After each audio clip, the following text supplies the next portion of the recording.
क्योंकि मुझे भी ऐसा ही पढ़ाना पसंद है। पढ़ो तो अच्छे से पढ़ो, है ना। केवल बुक की थोड़ी बहुत चीज़ें पढ़ करके कोई फ़ायदा नहीं होने वाला है। ठीक है, तो हम लोग स्टार्ट करते हैं विदाउट एनी फर्दर डिले। ठीक है, सो फर्स्ट चैप्टर स्टैंडर्ड 8 ये है हमारा, that is economic activities. Economic activities in और लोकेलिटी। ठीक है, इसमें से सबसे पहले हम लोग ना कुछ कुछ वर्ड्स को समझ लेते हैं। यदि सारे वर्ड्स हमको ऐसे भी पता हैं तो ये चैप्टर ही हमको समझ जाएगा। ठीक है, सो सबसे पहले इकोनॉमिक का क्या हुआ मतलब, वो समझा दो मुझे, कोई आइडिया? एनी वेग आइडिया? वेग का मतलब समझते हो?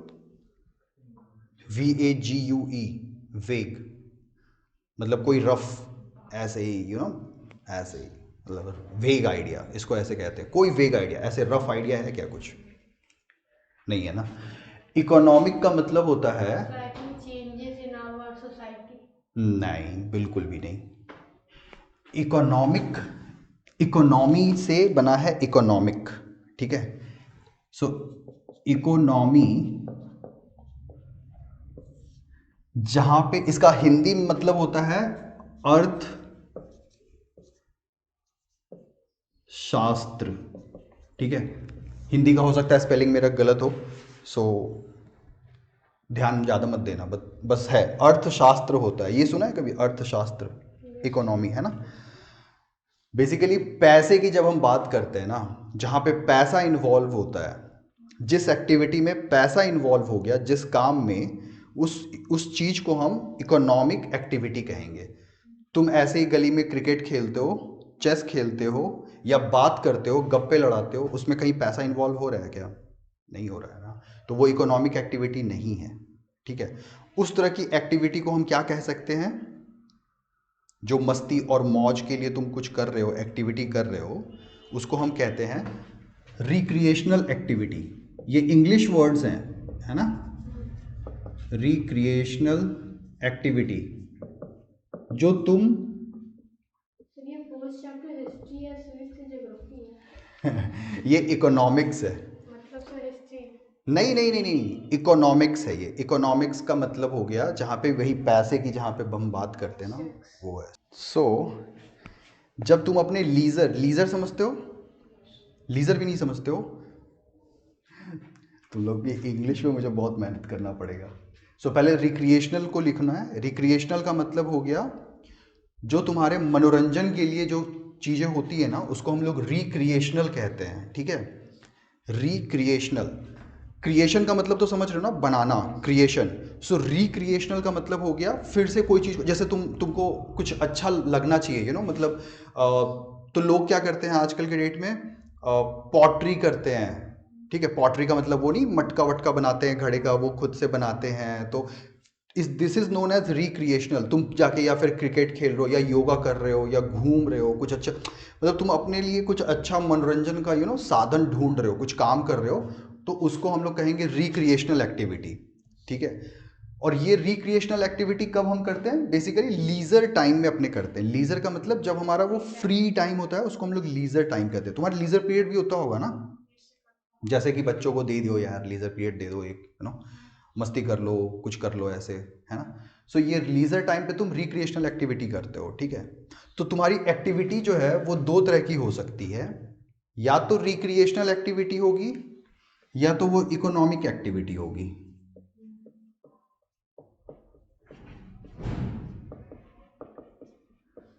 सो रिक्रिएशनल में तो हम समझ गए कि भैया पैसा तो नहीं मिल रहा है, कहीं कुछ पैसा आना जाना नहीं हो रहा है, ना तो तुम किसी को दे रहे हो ना तुम ले रहे हो। ठीक है, तो वो रिक्रिएशनल हो गया, तुम्हारे लिए बस एक मनोरंजन का साधन है वो। ठीक है, तुम्हारा मन बहला रहा है वो। इकोनॉमिक एक्टिविटी ऐसी एक्टिविटी जहां पे तुमको कुछ देना पड़ रहा है, या तुमको पैसे मुझे देने पड़ेंगे या तुमको देने पड़ेंगे। ठीक है, तो जहां पे भी पैसे का लेन देन हो, उसको हम लोग कहेंगे इकोनॉमिक एक्टिविटी। तुम सब्जी खरीद लो, तुम अभी ये यहाँ पे कोचिंग कर रहे हो, वो हो गया, ये सारा इकोनॉमिक एक्टिविटी हो गया। ठीक है, सो दो तरह की एक्टिविटी क्लियर हो गया, रिक्रिएशनल और एक इकोनॉमिक। तो अब इकोनॉमिक तुमको समझ में आ गया क्या है, इकोनॉमिक एक्टिविटीज, वही बोल रहा है economic activities. And in are locality मतलब सोसाइटी और सराउंडिंग। हाँ, सराउंडिंग में हमारे जो आसपास जो तुमको दिख रही हैं उसमें तुम खुद से सोचो समझो कि भैया उसमें कौन कौन सी एक्टिविटीज़ हैं जो इकोनॉमिक एक्टिविटीज़ हैं। ठीक है, तो इसी बात पे यहाँ पे फोकस किया जाएगा इस चैप्टर में। क्लियर? ठीक है, हटा दूँ? ये सब क्लियर हो गया, इकोनॉमी क्या है, रिक्रिएशनल क्या है, लीजर टाइम, इकोनॉमिक एक्टिविटी, सब क्लियर है ये सब। ठीक है, ठीक है। अब तुम्हारा इकोनॉमिक एक्टिविटी में बहुत सारी चीजें हो सकती हैं, जैसे तुम जो भी सोच लो जहां पे भी पैसा इन्वॉल्व है, मॉनेटरी, पैसा का मतलब क्या हो गया, उसको हम लोग क्या कहते हैं, मॉनेटरी, मनी से बना है मॉनेटरी बेनिफिट्स कह सकते हो, जहां पे तुमको पैसे का कुछ काम हो रहा है, पैसे का फायदा हो रहा है, या फिर पैसा तुमको लगा, not only benefit but monetary activity हो रही है, उसको हम लोग कहेंगे इकोनॉमिक एक्टिविटीज। ठीक है, जहां पे भी पैसे का इन्वॉल्वमेंट है, तुम ऐसे लिख सकते हो, मॉनेटरी बेनिफिट हो या मॉनेटरी इन्वॉल्वमेंट हो या एक्टिविटी हो, उसको हम लोग कहेंगे इकोनॉमिक एक्टिविटी। ठीक है, अब ये बहुत जगह पे हो सकता है, एग्जाम्पल हम लोग ऐसे आसपास सोचते हैं कि क्या क्या हो सकता है। ठीक है, बहुत अच्छा है। एक तो शॉप हो गया जो सबसे नज़दीक हमको दिखता है, कोचिंग, ऑफिस, बैंक, थोड़ा और अलग सोचो, हैं, हॉस्पिटल, क्लिनिक, व्हाटएवर, मैन्युफैक्चरिंग, जहाँ पे तुम्हारा कुछ सामान बन रहा है, फैक्ट्री हो गया, मैन्युफैक्चरिंग हो रहा है, सो मैन्युफैक्चरिंग लिख लो। और केवल वही नहीं, मैन्युफैक्चरिंग का मतलब ये नहीं कि मैं बोल रहा हूँ केवल फैक्ट्री में ही जो मैन्युफैक्चरिंग हुआ वही, तुम्हारा घर भी बन रहा है तो ऑब्वियसली उसके लिए कोई ना कोई लेबर है और वो पैसे ले रहे हैं तुमसे, राइट, कॉन्ट्रैक्टर हो, लेबर हो, वो तुमसे पैसा तो लेगा, है ना, सो वो भी तुम्हारा इकोनॉमिक एक्टिविटी ही में आएगा, है ना। सो ये इस तरह से तुम जो भी सोच सकते हो जहाँ पे भी मॉनेटरी इन्वॉल्वमेंट है, पैसे का इन्वॉल्वमेंट है, that is simply economic activity. Clear? और कुछ नहीं है, यही है। अच्छा, इसमें एक और चीज ऐसे तुम ऐड करके सोचो, मुझे पता नहीं, तुम लोग बताओ, जो फार्मर्स खेती कर रहे हैं, ये जो पीछे तुम देख सकते हो पूरा खेत है, खेती हो रही है, तो तुमको क्या लग रहा है, ये इकोनॉमिक एक्टिविटी है या नहीं है? पैसा मिलता है लेकिन देता नहीं। कौन देता है और कौन लेता है इसमें? कि फार्मर पैसा लेता है किससे? कि जिसको वो बेचता है सामान। ओके, जब लेकिन वो सीड ले रहा है, जब वो फर्टिलाइजर ले रहा है, जब वो पेस्टिसाइड डाल रहा होगा, जब वो मैन्योर डाल रहा होगा, हमने फूड में पढ़ा था ना मैन्योर, और मैन्योर से भी पहले उसने क्या किया होगा, हाँ, लेवलिंग।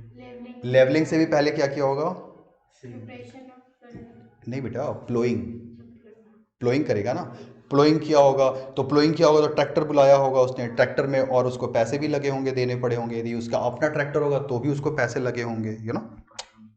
डीजल, पेट्रोल से ट्रैक्टर नहीं चलेगा, डीजल से चलेगा, सो उसमें भी लगेगा उसको पैसा। ठीक है, सो इन्वॉल्वमेंट तो हो गया ना, मॉनेटरी का इन्वॉल्वमेंट हो गया ना, so farming is also an economic activity. ठीक है, सो यहाँ पे तुम फार्मिंग लिख लो, one of the most important, जो हमारे यहाँ सबसे ज़्यादा है ना। इसको ही इसने क्या किया है, कैटेगराइज कर दिया है। ठीक है, कैटेगराइज कर दिया है तीन तरीके में, एक को हम कह सकते हैं एम्प्लॉयमेंट,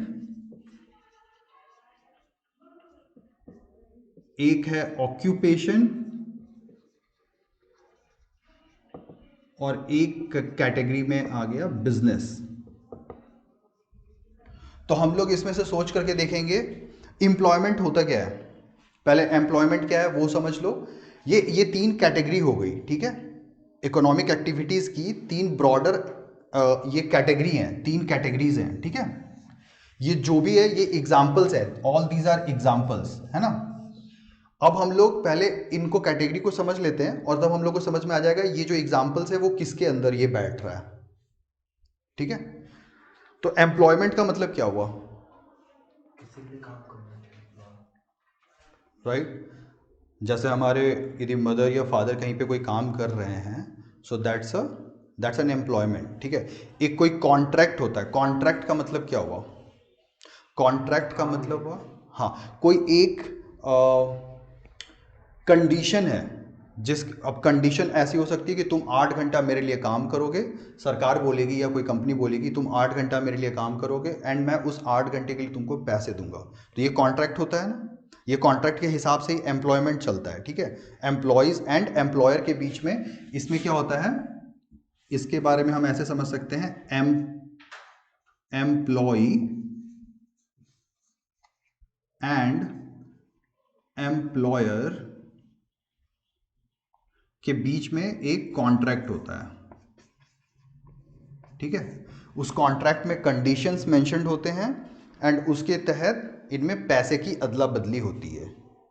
ठीक है, हो सकता है कि एम्प्लॉय ने कुछ तोड़ दिया, ठीक है, तो वो भी रहता है, या तुमने कुछ चोरी कर लिया, ठीक है, तो वो भी रहेगा उस कॉन्ट्रैक्ट में, उस कंडीशन में कि बॉस यदि आपने ये चीज़ तोड़ दी या ये चीज़ गायब कर दी, इसका भुगतान आप ही करोगे, मतलब उसके लिए जो पेनल्टी होगा, जो फाइन होगा, वो आप ही पे करोगे। ठीक है, तो ये सारी चीज़ मान लो कॉन्ट्रैक्ट में रहती हैं। ठीक है, सो दिस इज एम्प्लॉयमेंट। ठीक है, अब है ऑक्यूपेशन। ऑक्यूपेशन का हिंदी मतलब कैसे कहें? ऑक्यूपेशन मतलब कुछ काम करना। ठीक है, कोई प्रोफेशन, ऑक्यूपेशन। ठीक है, जैसे टीचिंग एक ऑक्यूपेशन है। ठीक है, टीचिंग हो सकता है जहां पे, जैसे ऑक्यूपेशन का मतलब हो गया वहां पे तुम वो सर्विस जो प्रोवाइड हम करते हैं। ठीक है, so teaching can be one of the occupation. ठीक है, डॉक्टर, ठीक है,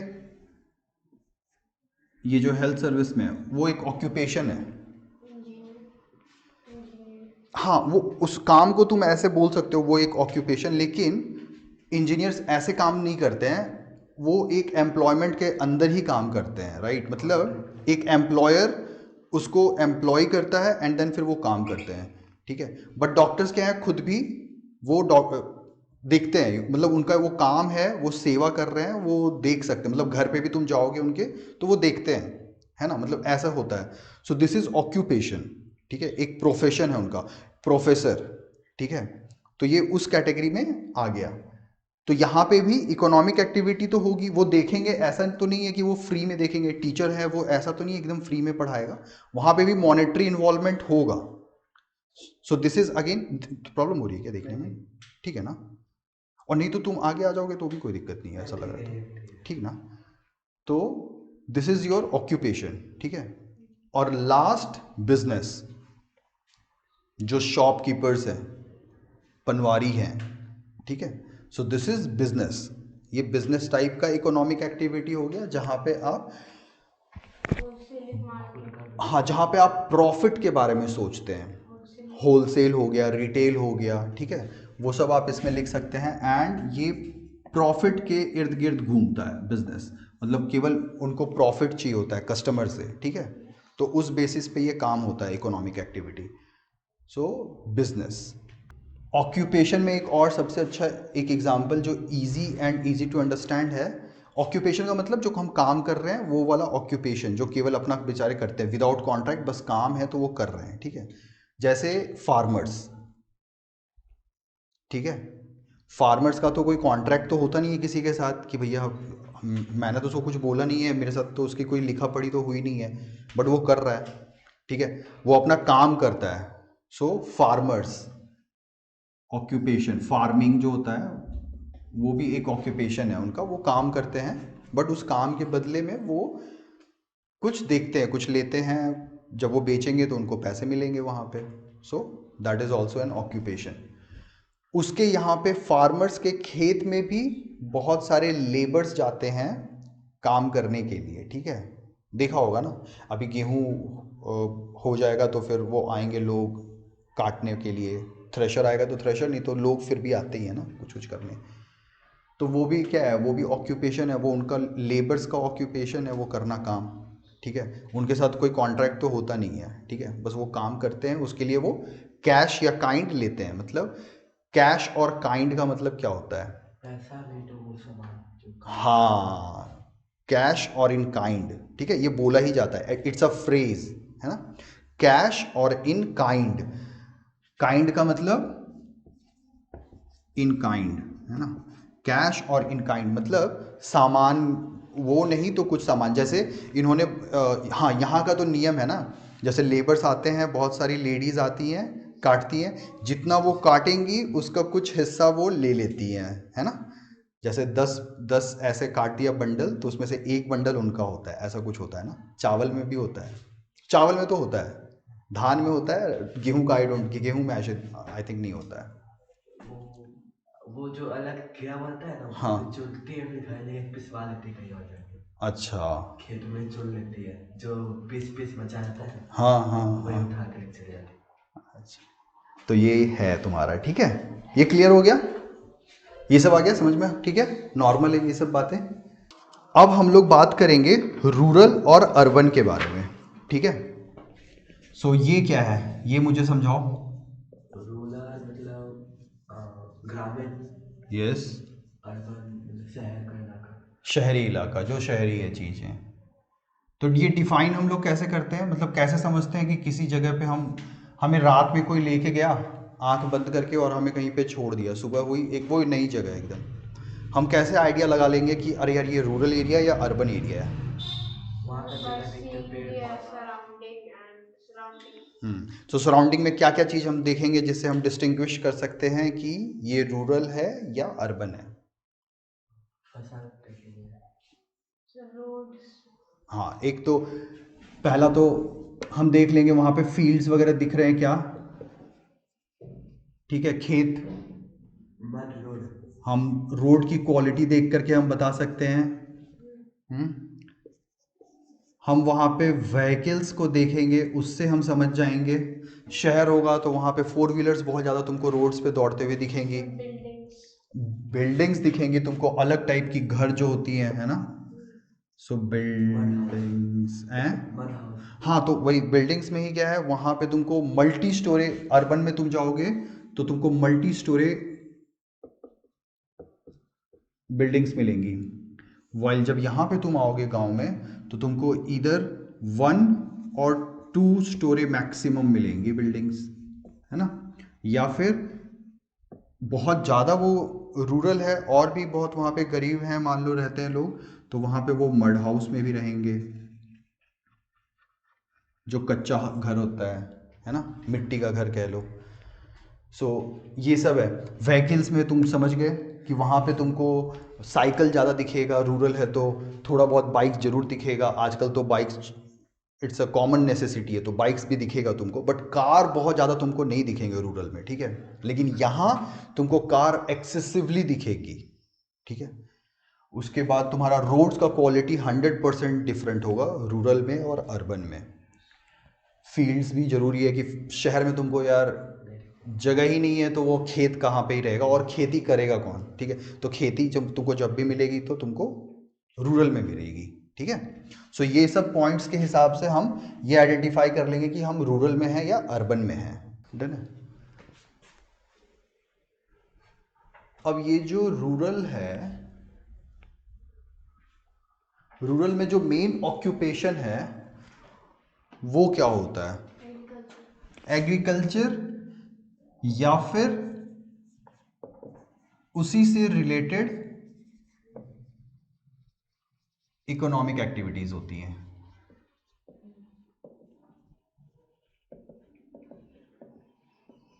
ठीक है।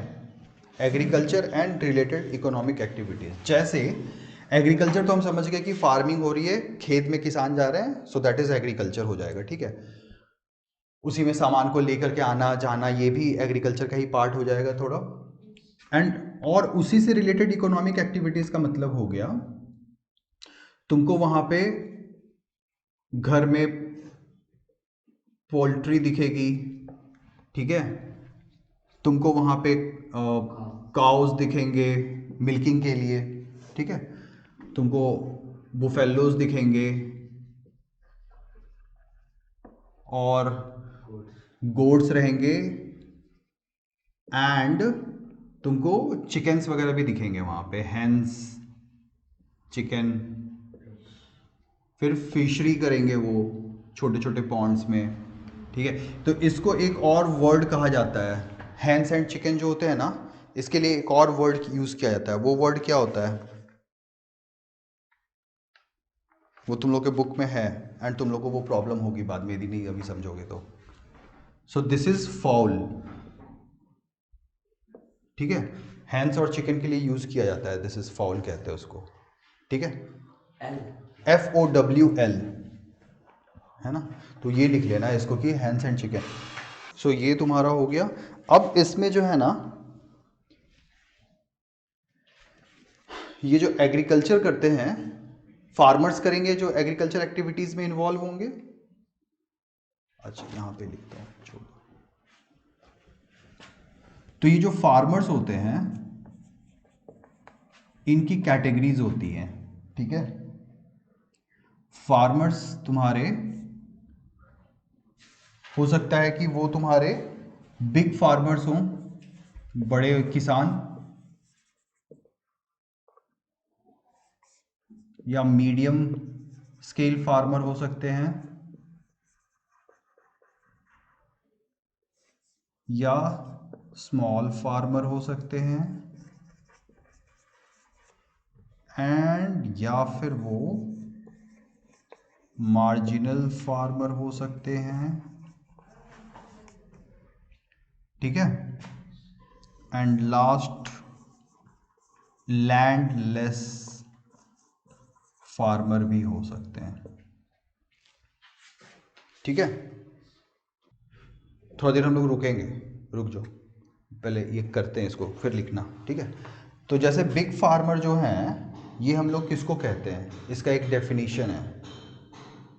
वो डेफिनेशन है यदि उनके पास ग्रेटर देन 10 हेक्टेयर्स है लैंड, जो खेती करने के लिए जो ज़मीन है वो 10 हेक्टेयर से ज़्यादा है, तो हम लोग उसको बिग फार्मर कहते हैं, ठीक है। मीडियम फार्मर जो हैं ये तुम्हारे बुक में जो लिखा है, उन्होंने लिखा है 2 से 10 एकड़, 2 से ज़्यादा एंड 2 to 10 लिख लो, यहाँ एकर्स लिखा है इन्होंने, ठीक है, जो कि ये गलत है, ठीक है। सो एस चांद के बुक में ये लिखा है 2 to 10 एकर्स ऑफ लैंड जिसके पास होता है that is medium farmer. So that is not right definition, but then ये एकर्स नहीं होता है बल्कि दिस इज हेक्टेयर्स ओनली, ठीक है। तो इसको हम लोग कहते हैं मीडियम वाले फार्मर्स, ठीक है। जो स्मॉल फार्मर होते हैं वो तुम्हारे इसमें लिखा हुआ है less than 2 acres of land, ठीक है। ये अगेन ऐसे बोल रहा है लेस देन 2 एकर्स, तो ये लेस देन 2 एकर्स नहीं है बल्कि हेक्टेयर्स है। ये हर जगह जहां जहां हेक्टेयर्स होना चाहिए था वहां वहां पे इसने एकर्स लिखा हुआ है, ठीक है। सो ये एकर्स को काटना है और हमें लिखना है हेक्टेयर्स। सो ये एस चांद की बुक में ये टाइपो एरर है और मैंने इनको मेल अभी कर दिया है। अब पता नहीं, आई डोंट नो वो कितना इसको समझते हैं एंड उसको ठीक करेंगे, ठीक है। सो इसका प्रूफ हम लोग देखेंगे, अभी प्रूफ के साथ हम समझेंगे। हेक्टेयर और एकड़ में क्या है? बताएंगे, वो हम आएंगे, पहले ये डेटा को हम लोग समझ लेते हैं, ठीक है, फिर हम बहुत अच्छे से समझेंगे उनको, हेक्टेयर्स एंड एकर्स।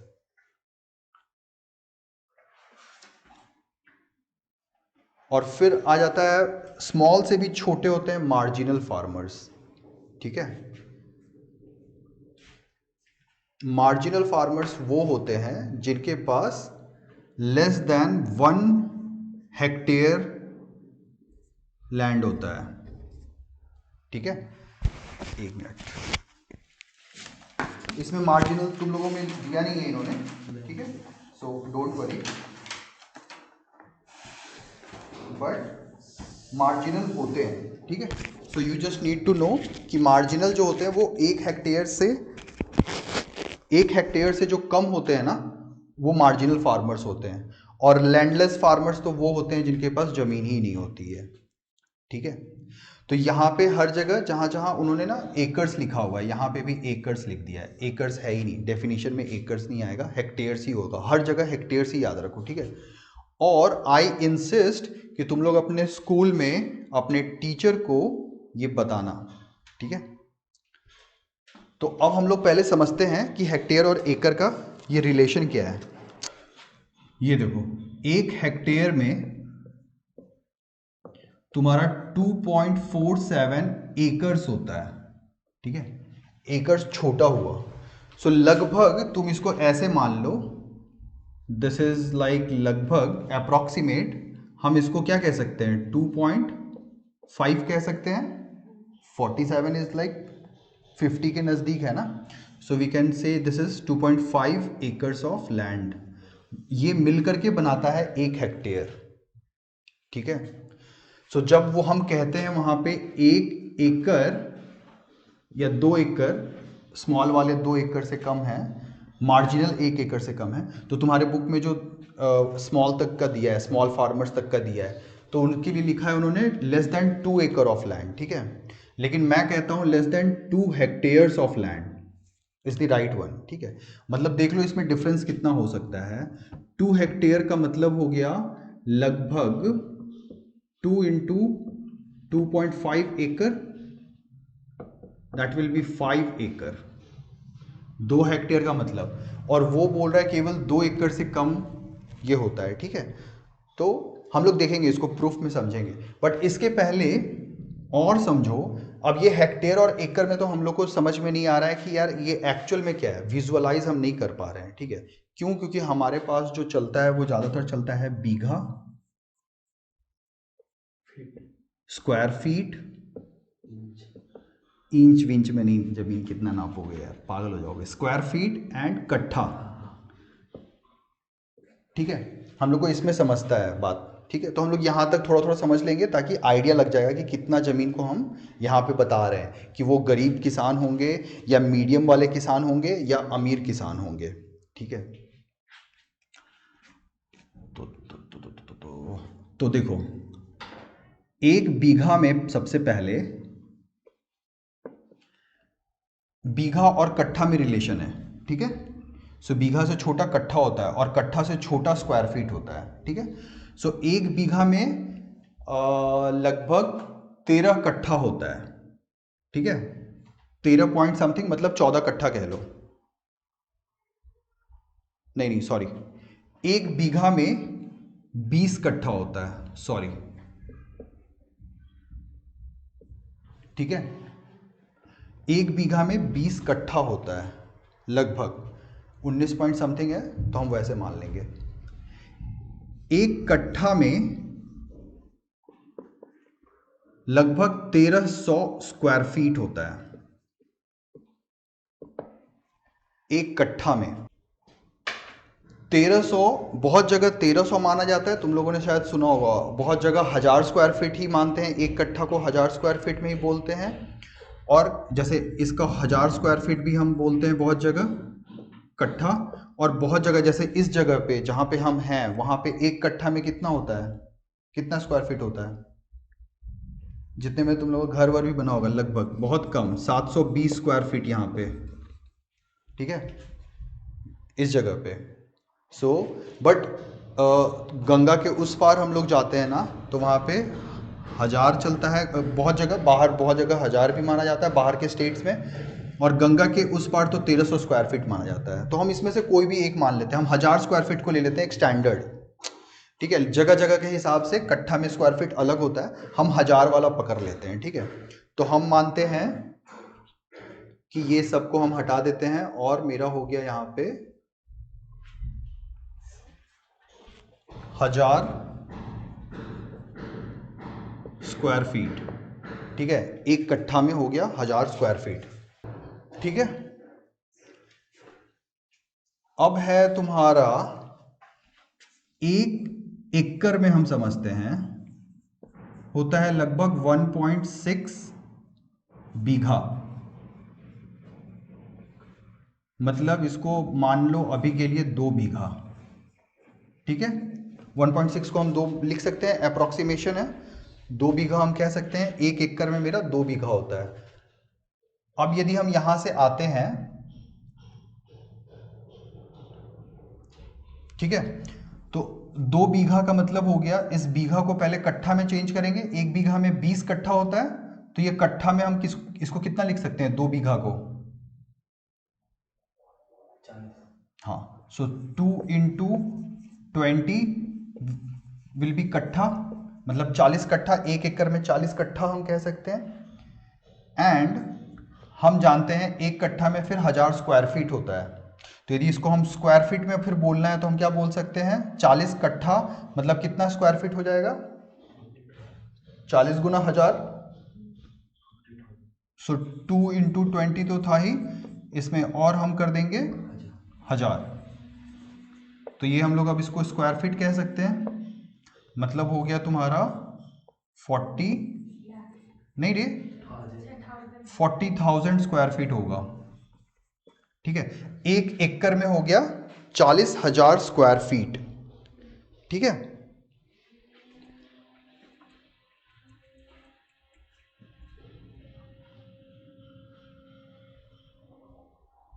अच्छा, स्क्वायर फीट एक्चुअली बहुत ज़्यादा बड़ा हो जाएगा, तो ये छोड़ देते हैं। हम लोग समझने के लिए कोशिश कर, वैसे ये समझ लो बस, यहाँ ये 1 एकड़ में इतने स्क्वायर फीट हो गए, ठीक है। हम लोग इसको कहाँ पे रोक देते हैं? हम लोग रोक देते हैं बीघा तक रोक देते हैं, ठीक है।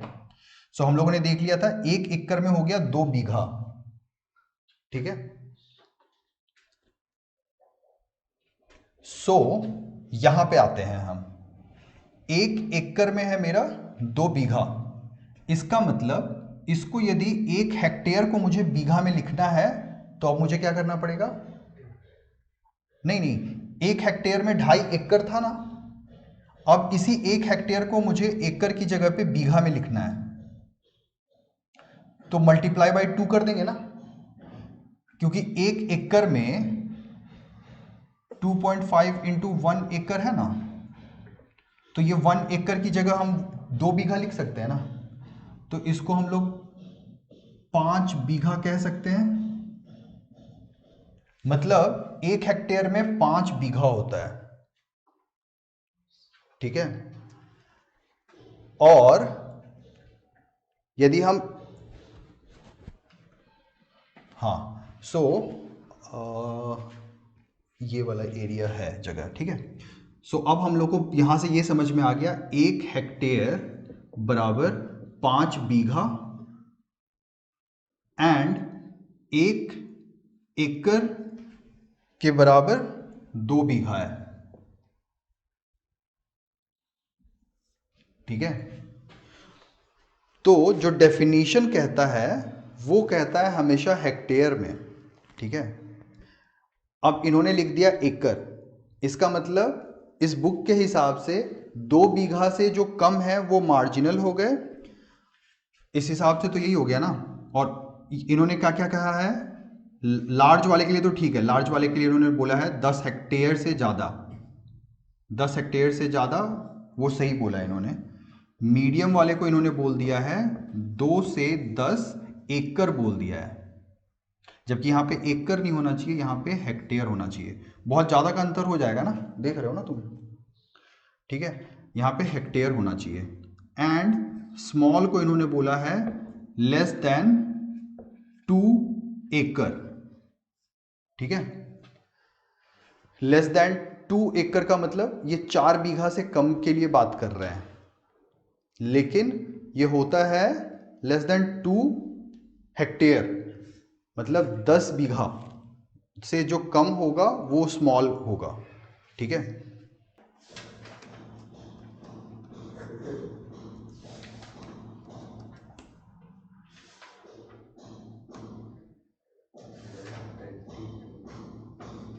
आ जाओ, इधर आ जाओ, आ जाओ। हाँ तो तुम क्यों नहीं आओगे? तुम भी आओगे ना। ये देखो यहाँ पे लिखा हुआ है ना, जो स्मॉल है, ये देखो पहले मार्जिनल देखो, मार्जिनल हो गया, ये इन्होंने बताया नहीं है, इसमें लिखाया नहीं है, बट ठीक है, you should know. So 1 hectare से जिनके पास कम होता है, this category refers to the farmers that possess farmland below 1 hectare. Small. This category refers to the farmers who possess land between 1 to 2 hectares. इन्होंने क्या लिखा है यहाँ पे, 1 to 2 acres लिखा है इन्होंने, लेस देन 2 acres लिखा है, ठीक है, इट शुड बी हेक्टेयर्स। तो चलो ये तो एक नॉर्मल साइट है, उसने बोला है बाईजूस है, मैं उस पर विश्वास नहीं करता बाईजूस पे, ठीक है, बट दिस इज pib.gov.in, मतलब जो भी गवर्नमेंट होती है ना सेंट्रल में, अभी जैसे कौन है, नरेंद्र मोदी की सरकार है, बीजेपी की सरकार है, इसके पहले कांग्रेस की सरकार थी, तो ये लोग इस साइट को मेंटेन करते हैं, पीआईबी को, ठीक है। सो पीआईबी में इन्होंने कैटेगराइजेशन ऑफ फार्मर्स बनाया हुआ है, ठीक है। अब इससे बड़ा तो कोई नहीं है इंडिया में, ठीक है, कोई बुक नहीं है, कोई बुक नहीं है इससे ऊपर, ठीक है, ना मैं हूं ना कोई बुक है। सो यहाँ पे देखो मार्जिनल क्या है, बिलो 1 हेक्टेयर, ठीक है। स्मॉल फार्मर्स 1 से 2 हेक्टेयर, सेमी मीडियम जो है वो 2 से 4, मीडियम इज 4 से 10। चलो इन दोनों को एक जगह मर्ज करके तुम 2 से 10 बोल दो, बट कोई दिक्कत नहीं है, बट एकड़ की जगह हेक्टेयर तो होना चाहिए ना, इन्होंने एकर्स लिखा है, 2 to 10 एकर्स लिखा है, ठीक है। सो एकर्स बहुत स्मॉल हो गया ना, 1 हेक्टेयर में लगभग 2.5 एकड़ होता है, ठीक है। तो तुमने बहुत ये कम किया, वो गलत कर रहे हैं ये लोग। प्लस लार्ज में देखो 10 हेक्टेयर एंड अभव है, 10 हेक्टेयर्स एंड अभव, और लार्ज में तो खैर इन्होंने ठीक लिखा है, ओवर 10 हेक्टेयर्स, ठीक है। सो मैंने उनको मेल किया हुआ है, दिस इज द मेल जी, ये मैंने इनको लिख दिया है एस चांद पब्लिशिंग को। So I am an educator teaching online on my YouTube channel. I have noticed error in first chapter of New Awareness Social Sciences book by Suman Gupta. You can watch my channel for detailed description of error. I hope that you will correct this and do whatever it takes to notify students. ठीक है, क्योंकि तुम इसको गलत यदि तुमने याद कर लिया, जो बच्चे उनके पास तो नॉलेज गलत ही रह जाएगा ना जीवन भर, अनलेस उनको कोई सिखाए समझाए, बाद में वो पता चले उनको, तो एक अलग बात है। So this is a big mistake, ठीक है, a big big big big. वो तो इसलिए है, मैंने इसलिए पकड़ लिया क्योंकि मैंने ये सब चीज़ों को पढ़ा है, सिविल सर्विसेज की जब मैं तैयारी कर रहा था ऐसे ही, तो मैंने सब पढ़ा है, तो इसलिए मैंने कर लिया। बट तुम्हारे टीचर्स ने तो कभी किया नहीं होगा, तो उनको तो जो बुक में मिला वो वही पढ़ा देंगे तुमको, उनको तो फ़र्क भी नहीं पड़ता है इससे, तो भैया तुमको पता भी चल जाएगा, केवल गलत ही नॉलेज रह जाएगा तुम्हारे पास ना। सो इसको अपने क्लास में भी बताना, और ये पीआईबी की साइट पे कंफर्म कर सकते हैं। यदि वो बोले कि तुम कैसे बोल सकते हो, आर यू मोर स्मार्ट, तो तुम बोल देना सर या madam please go to PIB का साइट, ठीक है। PIB is being maintained by government of India and no one is above that site, है ना। पीआईबी की साइट है, पीआईबी, प्रेस इंफॉर्मेशन ब्यूरो, ठीक है, प्रेस इंफॉर्मेशन ब्यूरो, मतलब ये सबसे बड़ी चीज़ है, सबसे बड़ी साइट है ना, इंडिया में इससे बड़ी कोई चीज़ नहीं है ऑथेंटिसिटी के मामले में, ठीक है। तो फिर ये तुम लोगों को फार्मर समझ में आ गया, ठीक है, सही गलत जो भी था क्लियर भी हो गया, कोई दिक्कत नहीं है फार्मिंग में, ठीक है, ठीक है। अब हम लोग कर लेते हैं, इसमें है इन्होंने और भी बताया है, अभी हम लोग ये सब रूरल का ही कर रहे हैं, रूरल में ही फार्मर्स हैं, तो रूरल में एक तो एग्रीकल्चर वाला काम हो गया, उसमें हम लोगों ने देख लिया किस टाइप के फार्मर्स हैं, ठीक है। अब हम लोग देखेंगे फार्मिंग के अलावा और दूसरा काम क्या होता है in rural areas, economic activities, ठीक है, जो वहां पे होता है। सो नॉन फार्म एक्टिविटीज हैं, तो ये तो तुम लोगों ने बोला ही था, क्या क्या हो सकता है, शॉप भी ठीक है, छोटे शॉप जो होते हैं, छोटे छोटे स्मॉल स्केल शॉप्स जो होते हैं वो कर सकते हैं, वहाँ पे वो होता है। एनिमल हस्बेंड्री कर सकते हैं, छोटा सा वो, एनिमल हस्बेंड्री समझते हो, जानवर को जहाँ पे पाला जाता है उसको हस्बेंड्री कहते हैं। So animal husbandry.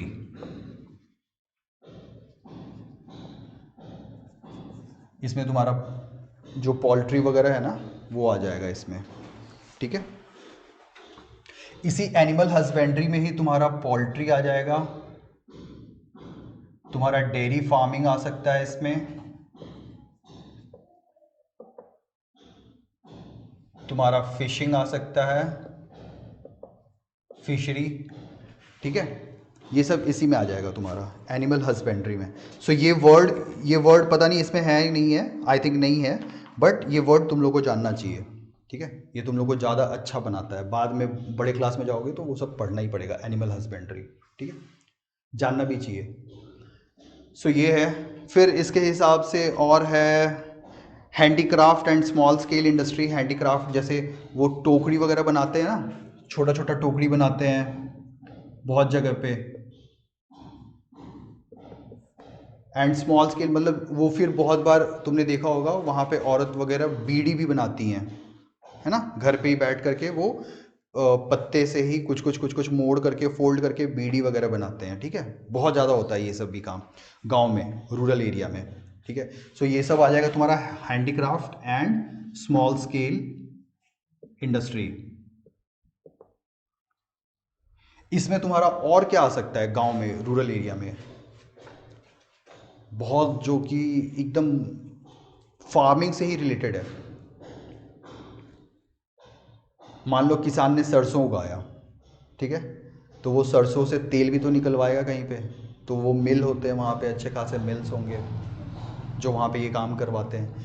और भी क्रॉप से रिलेटेड भी बहुत सारी चीज़ें होती होंगी, जो जैसे जैसे जो धान निकला, तो धान से एक तो चावल हो गया, चावल निकाल लिए, चूड़ा भी तो होता है, तो वो भी तो कुटवाना वगैरह पड़ता है, वो सब होता है, तो वो सब भी तो मिल में ही होता है ना। सो वो सारे तुम्हारे स्मॉल स्केल इंडस्ट्री में आ जाएंगे, समझे।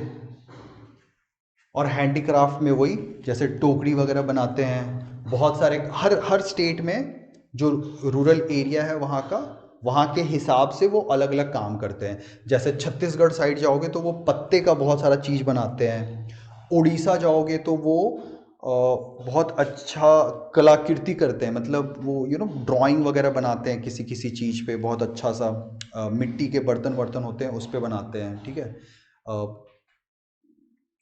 जैसे पुरी जाओगे ना, पुरी नाम सुना है, जगन्नाथपुरी, पुरी जाओगे ना तो वहाँ पे जो गांव है ना वहाँ पे ये चीज़ बहुत फेमस है ना। वो लकड़ी के चीज़ों पे भी ड्राइंग्स बनाते हैं या फिर मिट्टी के चीज़ों पे बनाते हैं, वो सब हम लोगों ने देखा था।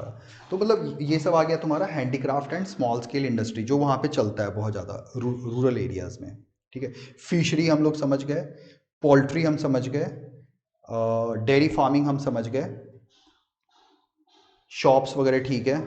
और उसके अलावा है जैसे इसमें है सर्विसेज है, ठीक है। ये इंपॉर्टेंट है कि समझ लो सर्विसेज क्या हो सकता है। सर्विसेज क्या होता है, सर्विसेज का मतलब क्या है, इसमें कितना भी पढ़ोगे नहीं समझ में आएगा। सर्विसेज का मतलब जब तक ऐसे नहीं समझोगे ना वो तुमको क्लियर नहीं होगा। To give a help to a person. Yes, सेवा, सर्विस का मतलब ही होता है सेवा, ठीक है।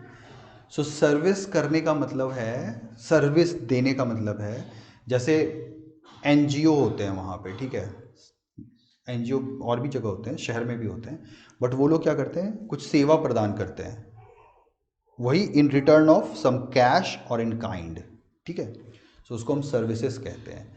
वहाँ पे बहुत सारे ग्रुप्स बनते हैं, ठीक है, जो मान लो गांव की रखवाली कर लेते हैं वो लोग, ठीक है, चोर वोर से बचाते हैं। या फिर मान लो खेत लगा हुआ है एंड अब लगभग खेत मच्योर हो चुका है, उसमें जो फसल है, अब उनको चाहिए कि उनको कुछ चाहिए लोग जो उसको प्रोटेक्ट कर सकें जानवर वगैरह से रात में। तो वो शिफ्ट में ये लोग क्या करते हैं, जागते हैं और वो करते हैं काम। तो उसमें क्या होता है, पूरे गांव वाले का, क्योंकि ज़मीन वहाँ पे लगा हुआ है ना, सबका है, तो वो लोग क्या करते हैं, सबको ही मिल करके उनको कुछ देते हैं, या तो खाने के लिए देते हैं या कुछ अच्छा कुछ देते हैं, और फिर वो लोग क्या प्रोटेक्ट करते हैं रात भर ऐसे। तो ये सर्विस हो गया, यही सब सर्विस हुआ। तो ये सारी चीज़ें तुम्हारी आ जाती हैं रूरल एरियाज़ में, ठीक है। ये सब जो होता है economic activities between in rural areas. ठीक है, अब है इसमें एक टॉपिक है तुम्हारे पास, ये टॉपिक हम लोग कर लेते हैं और इसके बाद छुट्टी कर लेंगे, मतलब हो जाएगा, ओवर कर देंगे हम लोग। आई थिंक लगभग हम लोगों ने अच्छा खासा कवर कर लिया है। सो ये बोल रहा है इंटरडिपेंडेंस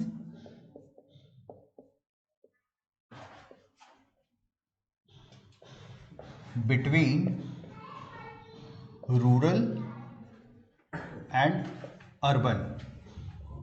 ये क्या होता है, इसका मतलब क्या बोल रहा है ये? रूरल एरिया अर्बन पे डिपेंडेंट है और अर्बन एरिया रूरल। हाँ, वेरी गुड। तो कैसे डिपेंडेंट है, कुछ एग्जांपल? जैसे मिल के लिए, हाँ, मिल मिल्क के लिए, ठीक है। और दूसरा कुछ प्रोमिनेंट और हेल्प एग्जांपल बताओ जो एकदम प्रोमिनेंट है। यस, एकदम एग्रीकल्चर से ये प्रोडक्ट, यदि यहाँ पे ये नहीं करेंगे किसान तो शहर वाले खाएंगे क्या? वो तो भूखे मर जाएंगे, है ना। सो यहाँ से ये फार्मर्स एग्रीकल्चर करते हैं, क्रॉप्स हार्वेस्ट होता है और फिर ये खाना उनको, वो अर्बन को वो प्रोवाइड करते हैं, ठीक है, ताकि अर्बन वहाँ पे फिर लाइवलीहुड चले उनका, वो जिंदा रहे खाना खा करके। दूसरा ये तो हो गया अर्बन कैसे डिपेंडेंट है रूरल पे, रूरल कैसे डिपेंडेंट है अर्बन पे? Tractors, tractors. बिल्कुल। तो एक तो ये हो गया कि चलो भाई फैक्ट्रीज वगैरह, इंडस्ट्री, मैन्युफैक्चरिंग सब वहाँ पे हो सकता है, वहाँ पे पढ़े लिखे लोग मिलेंगे, वो काम करेंगे वहाँ पे, वो बनाएंगे एंड इनको वो सब इक्विपमेंट्स, रिसर्च भी तो करना पड़ता है, बहुत बार रिसर्च करना पड़ता है, रिसर्च करके फिर सीड्स निकलता है, ट्रैक्टर्स निकलता है, अलग अलग डिवाइसेस बनते हैं और उससे फार्मर्स को हेल्प मिलता है, वो तो है। और दूसरा और क्या हो सकता है? क्या फार्मिंग हमेशा होता है? फार्मिंग हमेशा नहीं होता है, ठीक है। बहुत सारे सीज़न हैं जिसमें फार्मिंग नहीं कर पाते हैं किसान, वो कोई सीज़न ही नहीं रहता उनका, ठीक है। तो उस समय वो क्या करते हैं, वो माइग्रेट करते हैं कहाँ? अर्बन एरियाज में। माइग्रेट करने का मतलब? To go to somewhere else. हाँ, टू सम अदर प्लेस, ठीक है। तो उस समय ये माइग्रेट करते हैं towards urban area for livelihood, कि उनको कुछ काम मिल जाए वहाँ पे और वो कुछ कमा लें और फिर उससे उनका जो जीवन यापन है वो हो, ठीक है। सो इस तरह से रूरल अर्बन पे डिपेंडेंट है एंड अर्बन रूरल पे डिपेंडेंट है। तो हम लोग को यदि लिखना हुआ पॉइंट्स में कि कैसे है, मान लो क्वेश्चन आता है तो हम लिख सकते हैं कि urban people are dependent on rural people for the food, ठीक है, फॉर द क्रॉप्स, ठीक है, and rural people are dependent on urban people for different products, ठीक है, for different products to be used in their fields like tractors, seeds, fertilizers, है ना, research work, and in the months when there will be no farming, they can migrate, these farmers can migrate from their village to the cities, towns, urban areas, and then they can get some employment and make their livelihood, ठीक है। सो ये हम लोग ऐसे करके बोल सकते हैं, ठीक है। तो बस इतना ही है, खत्म। अब इसमें जो भी बचा है खत्म, कुछ है ही नहीं अब इसमें। नेक्स्ट इसमें थोड़ा बहुत देख करके, कुछ है ही नहीं, नेक्स्ट चैप्टर स्टार्ट करेंगे अगली बार, ठीक है। एक टॉपिक इसमें रह गया, interdependence between various types of job, ठीक है। हाँ, केस स्टडी तो है, तो तुम लोगों नहीं अपने से करो, बिल्कुल करना है, एंड उसमें हम लोग डिस्कस कर लेंगे। जब तुम लोग करोगे ना उसके बाद तुम लोग को पहले खुद से पढ़ो, करो, एंड तुम लोग को कुछ प्रॉब्लम फिर लगता है तो वी विल डिस्कस, ठीक है। ऐसे केस स्टडी तो यार तुम खुद से जब करोगे तभी तुमको मज़ा आएगा, ठीक है। तो ये कर ही दीजिए जो कौन सा? ये लास्ट वाला टॉपिक, तो एक चैप्टर में जाएगा। ठीक है। So interdependence between various types of job है ना, यही सेम है interdependence, but then between various types of jobs. बहुत सारे अलग अलग जॉब हैं, वो भी एक दूसरे के ऊपर डिपेंडेंट है, तो वो कैसे हैं डिपेंडेंट, वो सोचना है हम लोगों को। तो ऐसा कुछ एग्जाम्पल तुम लोग सोच सकते हो?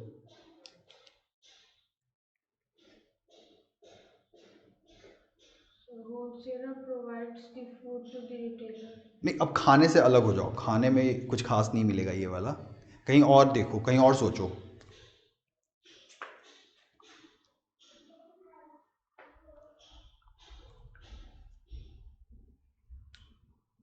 तुम्हारा घर कभी बनता है तो तुमने देखा है किसी एक का दूसरे के ऊपर डिपेंडेंस, ऐसा कुछ देखा है क्या काम करते हुए घर? हाँ, पानी का सामान हो गया, इसे घर का। नहीं, दो टाइप का जो जॉब करने वाला इंसान है ना, उनका देखो एक दूसरे के ऊपर डिपेंडेंस खोज करके देखो है क्या। जैसे जैसे मान लो खिड़की लगाना है तुमको अपने घर में, ठीक है, तो वो जो मिस्त्री आ रहा है तुम्हारा घर बना रहा है, क्या वो ये लकड़ी का काम कर पा रहा है क्या? नहीं कर पाएगा ना। और क्या वो लकड़ी वाला बिना उस मिस्त्री के जिसको ये घर का पहले ये वाला ढांचा बनाना है, जब तक वो ये नहीं बनाएगा, क्या वो मिस्त्री आके ये काम कर पाएगा? नहीं ना। सो दोनों एक दूसरे के लिए डिपेंडेंट है। जब तक ये वाला जो दीवार बनाने वाला काम है वो नहीं करता है, इसके अंदर ये खांचा बनाने वाला काम वो कंप्लीट नहीं करता है, खिड़की बनाने वाला अपना काम नहीं कर सकता है आ करके, ठीक है।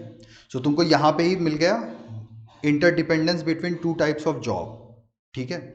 और ये आ करके कुछ नहीं कर सकता है जब तक ये कंप्लीट नहीं करता है, ठीक है। सो ये हो गया एक तरह का। दूसरा और इसमें है एक बड़ा अच्छा सा एग्जाम्पल है, जैसे मान लो हम ही लोग आईटी, इसमें नहीं है वैसा, सॉरी, मान लो आईटी में है हम लोग, हम काम करते हैं आईटी में, ठीक है। आईटी में हम लोग कहाँ पे करते हैं, बैठ करके कंप्यूटर पे हम लोग अपना काम करते हैं, ठीक है। बट बहुत बार उसमें हम लोगों को क्या होता है, लाइट्स की दिक्कत होती है, या फिर इलेक्ट्रिसिटी की दिक्कत हो रही है हम लोग को, ठीक है, या फिर मॉनिटर जो है, जो स्क्रीन है वो हमारा ठीक नहीं है, हम लोग को और भी चाहिए। तो हम लोग को वहाँ पे क्या है, वहाँ पे दूसरे वाले बंदे चाहिए होते हैं, हेल्प चाहिए होता है दूसरे बंदों का, और वो आते हैं। अब वो मे बी कोई एक नॉर्मल टेक्नीशियन हो सकता है, टेक्नीशियन हो सकता है, वो एक हेल्पर हो सकता है, ठीक है, वो एक हार्डवेयर का बंदा हो सकता है, ठीक है। सो अच्छा, अब आईटी में क्या होता है, जैसे मान लो ये एक हार्डवेयर का बंदा है, ठीक है, वो आकर के कुछ सीपीयू या कुछ एक मशीन आकर के लगा रहा है ऑफिस में, मेरे केबिन में, ठीक है, या मेरे पास आकर के लगा रहा है। वो ये काम कैसे करेगा? वो अपने मन से तो नहीं आएगा करने के लिए, उसके लिए किसी और का किसी और आदमी का हेल्प लगता है, किसी और एम्प्लॉय का, जो अलग टाइप का एम्प्लॉय है उसका हेल्प लगता है। मान लो वहाँ पे होगा सिक्योरिटी पर्सन होगा, ठीक है, या फिर उससे भी पहले एक हेल्प डेस्क होता है। ये मैं आईटी वाईटी में काम जब करते हैं ना हम लोग, तब की मैं बात कर रहा हूँ। सो ये मान लो एक सॉफ्टवेयर इंजीनियर है, इसको कोई प्रॉब्लम आया, ठीक है, सो ये सॉफ्टवेयर इंजीनियर क्या बोलता है, हेल्प डेस्क को बोलेगा, ठीक है। ये हेल्प डेस्क वाला बंदा, हेल्प डेस्क का मतलब क्या हो गया, जो बैठा हुआ रहता है हेल्प करने के लिए, उनको हम कहते हैं हेल्प डेस्क वाले प्रोफेशनल्स, ठीक है। सो हम लोग इनको बोलते हैं कि भाई मुझे ये काम करना है, मुझे ये हेल्प चाहिए। सो ये हेल्प डेस्क वाले को बोला, ये हेल्प डेस्क वाला बंदा अब मेरे रिक्वायरमेंट के हिसाब से, मेरे प्रॉब्लम के हिसाब से, या तो टेक्नीशियन को बोलेगा या तो हेल्पर को बोलेगा, मुझे जिस तरह का काम चाहिए, जिस तरह का हेल्प चाहिए सॉफ्टवेयर इंजीनियर को, या फिर वो हार्डवेयर वाले पर्सन को बोलेगा, एंड फिर इन बंदों को सिक्योरिटी पर्सन से या तो इसको, या फिर इसका काम है तो इसको भी, या फिर टेक्नीशियन का काम है तो इसको भी, इससे इनको अप्रूवल लेना पड़ेगा कि क्या मैं अंदर जाऊं क्या, क्योंकि हो सकता है कुछ चोरी हो जाए, सिक्योरिटी की बात है, सेफ्टी की बहुत सारी चीज़ें होती हैं, पॉलिसी होती है ना, पॉलिसी का मतलब रूल्स एंड रेगुलेशन है, ऐसे ही कोई भी कहीं नहीं घुस सकता आईटी में। सो फिर ये इनका हेल्प लेगा और फिर ये अप्रूव करेगा, फिर जाकर के ये लोग यहाँ पे आएंगे और ये काम करेंगे। So it is like jobs में भी एक दूसरे का हेल्प तुमको पड़ता है, ठीक है, एक दूसरे के ऊपर सब डिपेंडेंट है। अब मान लो ये सॉफ्टवेयर इंजीनियर जो बैठा है ना, वो यहाँ पे क्या करता है, अब वो यहाँ पे करता है अच्छा कोई काम करता है, मान लो कोई सॉफ्टवेयर बनाता है, ठीक है, ये सॉफ्टवेयर बिकता है, ये सॉफ्टवेयर बिकेगा तो पैसा आएगा, ये पैसा आएगा तभी तो इनको भी तो पैसा मिल रहा है ना। यदि ये काम नहीं करेगा तो फिर इनको पैसा कहाँ से मिलेगा, ठीक है। सो इंटरडिपेंडेंस तो हो गया ना, एक दूसरे का कैसे जॉब्स में एक दूसरे का ज़रूरत सबको पड़ना ही है जॉब्स में, ठीक है। सो ये उसका एक एग्जांपल है कि आईटी में कैसे एक सॉफ्टवेयर इंजीनियर को एक हेल्पर की ज़रूरत पड़ सकती है, एक हेल्प डेस्क पर्सन की ज़रूरत पड़ती है, एक हार्डवेयर पर्सन की ज़रूरत पड़ सकती है ना, और ये एक दूसरे के ऊपर सब डिपेंडेंट होते हैं, ठीक है। ये बिजनेस लाता है, पैसा लेकर के आता है, इनको पैसा मिलता है उसके कारण से, एंड इसको छोटी छोटी दिक्कतें जो होती हैं उस काम को करने में, उसके लिए ये लोग फिर उसको हेल्प करते हैं। तो ये अपना काम करता है पूरे अच्छे से, फिर वो काम करता है तो फिर बेचता है सॉफ्टवेयर, फिर पैसे आते हैं, मतलब ऐसे चलता है। सो इंटरडिपेंडेंस ऑफ जॉब्स है, यही है और कुछ नहीं है। तो एक तो हम लोगों ने नॉर्मल एग्जांपल देख लिया घर का, जहाँ पे ऐसे, और भी हैं बहुत सारे एग्जांपल हैं, सोचने पे और भी हम लोग को अच्छे अच्छे एग्जांपल्स मिल जाएंगे जॉब्स घर का। का अंडरग्राउंड वाला हो गया, वायरिंग, तो उसके पहले प्लस कर देना। हाँ बिल्कुल, मतलब इलेक्ट्रीशियन और पेंटर का जब हम घर बनाते हैं तब भी उनका इंटर डिपेंडेंस है, ठीक है, मतलब इंटरडिपेंडेंस है जॉब का, कि पहले अंडरग्राउंड वायरिंग होनी चाहिए, जैसे मिस्त्री पहले बनाएगा, फिर लास्ट का जो वो रूफ बनाने से पहले इलेक्ट्रीशियन को अपना वायरिंग पूरा बिछाना पड़ेगा अंडरग्राउंड वायरिंग के लिए।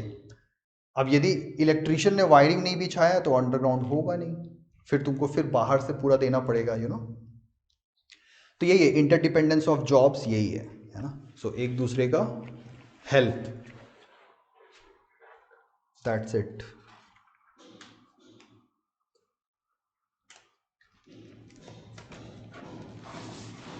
और इसमें एक एग्जांपल वही सब दिया था जो मैंने आईटी में बताया ना, कि जैसे हम यहाँ पे हाईली स्पेशलाइज्ड लोग होते हैं, ठीक है, जैसे बहुत अच्छा पढ़ाई करके, अब जैसे हम लोग जाते हैं और हम लोग वहाँ पे काम करते हैं, लेकिन हम लोग को उस काम को करने में तो भाई बहुत सारे छोटे छोटे जो नॉलेज वाले लोग हैं उनकी ज़रूरत पड़ती है ना। तो वही एक दूसरे का इंटरडिपेंडेंस है, ठीक है। सो हाईली स्किल्ड लेबर को भी एक नॉर्मल स्किल्ड लेबर का ज़रूरत पड़ता है, एंड वो हाईली स्किल्ड लेबर यदि उस चीज़ से पैसा लाएगा, नहीं लाएगा तो इस छोटे स्किल वाले लेबर को पैसा नहीं मिलेगा, क्योंकि यदि पैसा ही नहीं आएगा तो वो उसको काम कैसे देगा, है ना। सो एक दूसरे का सबके ऊपर डिपेंडेंस है, और इसी तरह से इकोनॉमी जो है वो तुम्हारी चलती है, ठीक है। सो यही था तुम्हारा फर्स्ट चैप्टर, एंड इसके साथ हमारा हो जाता है फर्स्ट चैप्टर।